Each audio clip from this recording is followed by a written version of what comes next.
భగవంతుడికి తెలుసు ఇవన్నీ. వెంకటేశ్వర స్వామికి ఆయన కాపాడుకోగలుగుతాడు. ఆయన పవిత్రతను ఎవ్వడూ మలినం చేయలేడు. మనం మలినం చేస్తున్నామనుకుంటే ఆ మలినం చేయాలనే ప్రయత్నం చేసే ఎవరైనా సరే పనిష్మెంట్ తీసుకోవాల్సిందే.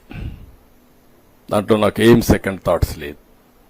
కానీ ఒక ప్రభుత్వ అధినేతగా ఒక ప్రభుత్వం చేయవలసిన బాధ్యత అది వెంకటేశ్వర స్వామి మా దగ్గర చేపిస్తున్నాడు.